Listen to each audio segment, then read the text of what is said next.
Department of Science and Technology at Jayoti Vidyapeeth Women's University, Jaipur. Today I am going to take the lecture on the topic Guidelines Requirement Analysis Method.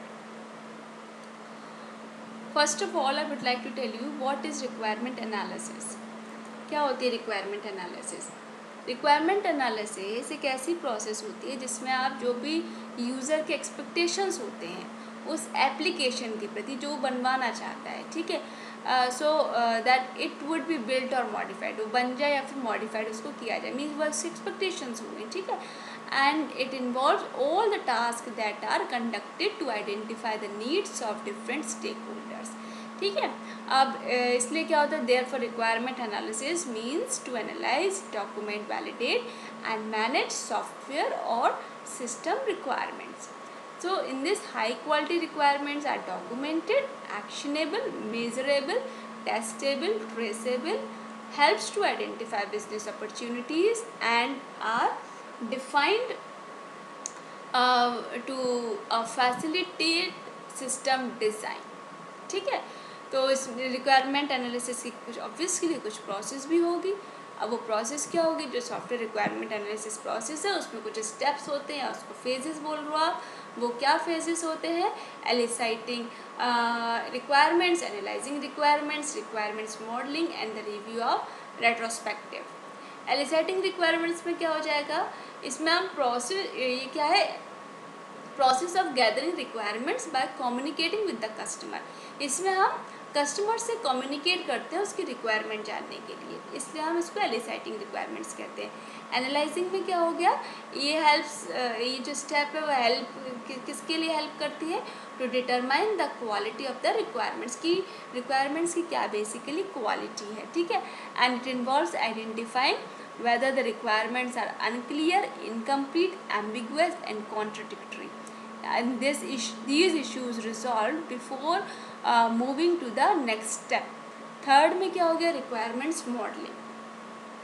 इसमें क्या हो गया, इन requirements modelling में the requirement are usually documented in different formats such as use cases, user stories, natural language documents और process specification.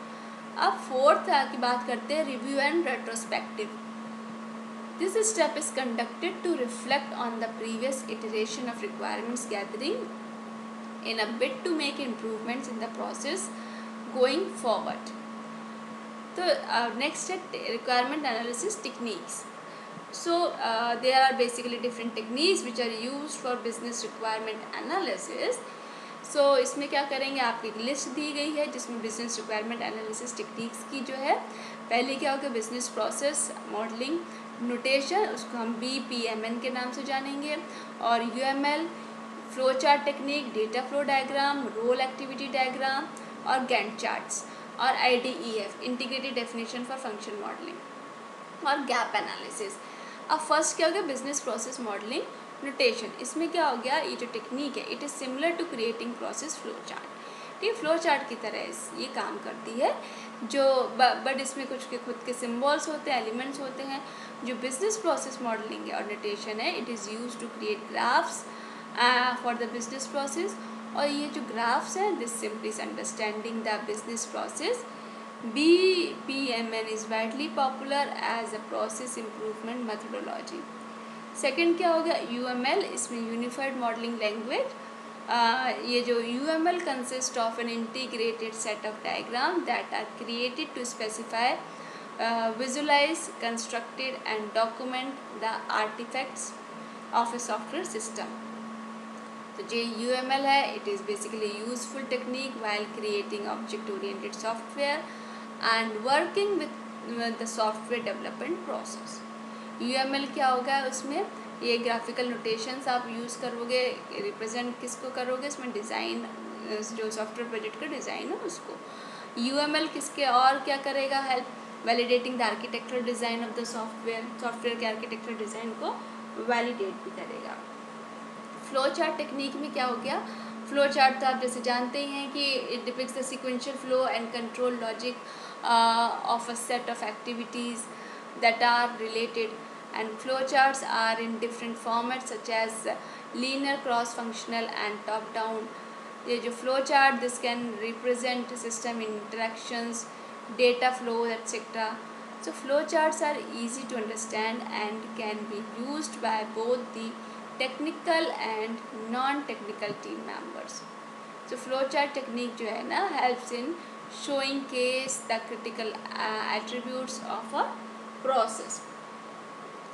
अब data flow diagram क्या हो गया? This technique is use to visually represent systems. इसमें क्या visually जो system को represent करेगा, और ये जो प्रोसेस दैट जो कॉम्प्लेक्स प्रोसेस है और जो टेक्स्ट फॉर्म में उसको डिस्क्राइब करना इतना आसान नहीं होता है, कठिन होता है, उसको लिए भी ये यूज़फुल होता है. तो DFD जो होती है, this represent the flow of information. Basically एक ऐसी प्रोसेस है कि जो सिस्टम के इंफॉर्मेशन फ्लो की प्रोसेस को बताता है. It also includes the data input and output, data stores and various sub-process through which the data moves. DFD में क्या होगा? Describe various entities and their relationships with the help of standardized notations and symbols. By visualizing all the elements of the system, it is easier to identify and shortcomings, and these shortcomings are then eliminated in a bid to create a robust solution. Fifth आता है role activity diagram, that is rate. Role activity diagram क्या होता है? It is a role oriented process model होता है which is represented role activity diagram. तो इसमें these are the high level view that capture the dynamics and role structure of an organisation. So roles are used to grouping together activity units into units of responsibilities. So the activities are the basic parts of a role. An activity may be either carried out in isolation or it may require coordination with other activities within the role. अब Gantt chart क्या होगा? These are use in project planning. Project planning के लिए basically use किया जाता है, और इसमें विजुअल रिप्रेजेंटेशन होता है हर टास्क का, जो कि अलग अलग टाइम लाइन्स में उसका शेड्यूल किए जाते हैं. और गैंट चार्ट ये हेल्पफुल होता है इसमें क्या कि कौन सा शेड्यूल किस डेट को कंप्लीट हो रहा है वो बताने के लिए.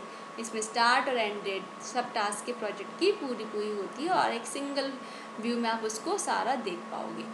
सेवेंथ हो गया integrated definition for function modelling, IDEF. इसमें क्या है? This is integrated definition for function modelling technique. This represents the functions of a process and the relationships to child and parent system with the help of a box, and it provides a blueprint to gain an understanding of an organization system. Gap analysis में gap analysis is a technique which helps to analyze the gaps in performance of a software application to determine whether the business requirements are met or not. It also involves the steps that are to be taken to ensure that all the business requirements are met successfully. And this gap denotes the difference between the present state and the target state. Gap analysis is also known as need analysis, need assessment or need gap analysis. Okay, so this is all about today's session, and this session is powered by Digital Version 2.0, Jyoti Vidyapeeth Women's University, Jaipur. Hope you are satisfied with my session. If you have any query, please mention in comment box. I will resolve it. Thank you.